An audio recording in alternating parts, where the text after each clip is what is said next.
Bienvenue à tous! On est très contente de vous retrouver aujourd'hui pour une nouvelle vidéo Back to School et aujourd'hui on va vous partager nos astuces pour préparer votre enfant à sa première rentrée scolaire puisque pour eux c'est la découverte, pour vous aussi si c'est votre premier enfant et du coup on avait envie bien simplement de vous donner nos astuces pour faciliter ce moment.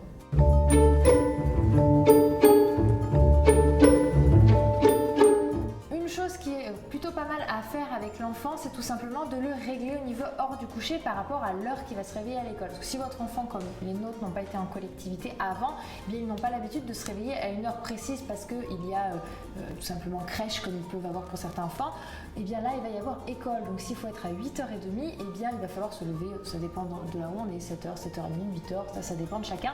Mais du coup il va falloir le coucher plus tôt et donc de faire en sorte qu'une semaine avant la rentrée, eh bien, il soit réglé à l'heure à laquelle il aura besoin de se coucher pour rentrer à l'école.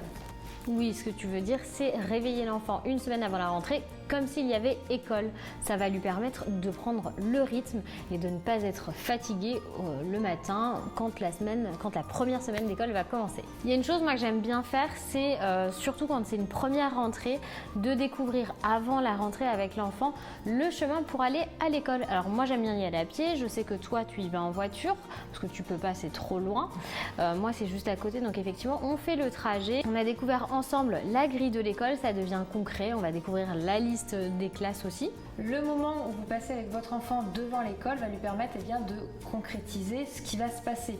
Vous l'habituez au chemin de l'école, vous lui expliquez un petit peu, voilà, là ça va être ta cour de récréation, là ça va être ta classe, pour que ce lieu devienne entre guillemets familier, même si ça va vraiment être réel à partir du moment où il va intégrer la classe, mais il ne va pas partir à l'inconnu quand vous allez le poser le matin la première fois tout simplement. Oui, comme ça il va vraiment savoir où il se rend. Ne pas avoir l'impression qu'on va l'abandonner dans un lieu inconnu au moins. Souvent les enfants ont la possibilité de découvrir l'école un petit peu en avant, généralement vers la fin de l'année scolaire. Donc du coup entre mars et juin, mais pour eux ça paraît loin, ils ne se souviennent pas forcément du lieu où ils se sont rendus, du lieu d'accueil, et du coup c'est important de prendre ce temps pour leur montrer où ils vont être. Alors il n'y a pas que pour les enfants que c'est nouveau, lorsque c'est la première rentrée scolaire de son enfant, c'est aussi pour nous la première rentrée.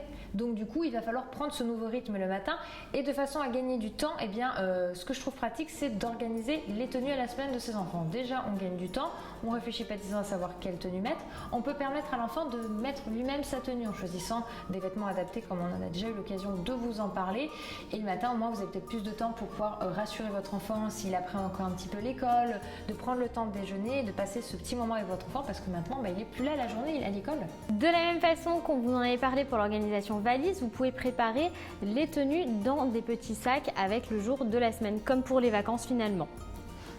Sinon, vous pouvez organiser les tiroirs de la commode en fonction des jours de la semaine. Une colonne lundi, une colonne mardi, une colonne mercredi. Plutôt que d'organiser par type de vêtements, vous organisez par tenue. Au moins, il n'y a plus qu'à le prendre et c'est réglé. Il y a une chose que je trouve très bien, c'est le tableau des missions. Je ne sais pas si vous connaissez, je vous donnerai toutes les informations en barre d'infos. Mais nous, on l'utilise beaucoup à la maison. Il est aimanté. Hop!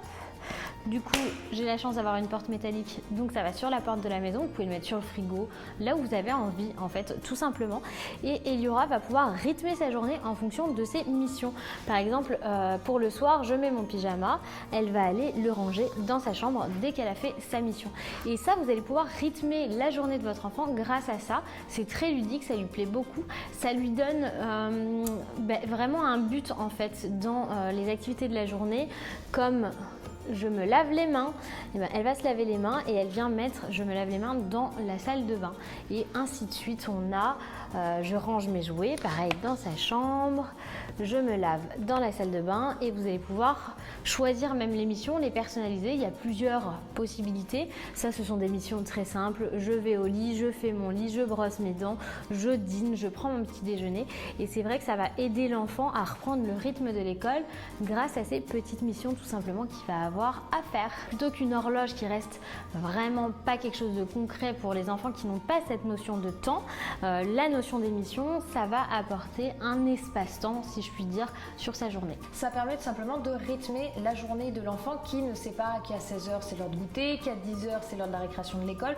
Concrètement, mis à part voir le jour et la nuit, faire une différence peut-être encore entre avant le repas du midi, après, voilà, mais c'est pas précis pour eux la notion du temps, et du coup ce type d'activité, on vous mettra de toute façon des liens en barre d'infos, permettent à l'enfant simplement de séquencer la journée et de voir le déroulement, l'écoulement, parce qu'une fois qu'il a rempli toutes ses tâches, ça veut dire dire que la journée est terminée et que demain une autre recommence. Et enfin, moi je suis quelqu'un qui aime énormément les livres et je trouve que c'est quelque chose qui accompagne les enfants et qui les aide à passer des étapes, comme la rentrée scolaire. Donc il existe tout plein de livres, celui-ci c'est un à Eliora, donc il s'appelle L'école maternelle, donc c'est un livre animé de Médoc Animé justement, hop, et donc qui va permettre à l'enfant de pouvoir suivre chaque étape de sa journée à l'école, de l'arrivée, hop hop hop, la maîtresse avec les activités, hop, tout ce qu'ils peuvent faire. Il va y avoir normalement le temps des activités, du sport, le temps encore des devoirs, de la récréation et du retour à la maison. Ça leur permet de réaliser le cycle de la journée à l'école, du début jusqu'à la fin, et donc de pouvoir faire comme dans le livre quand on va aller à l'école.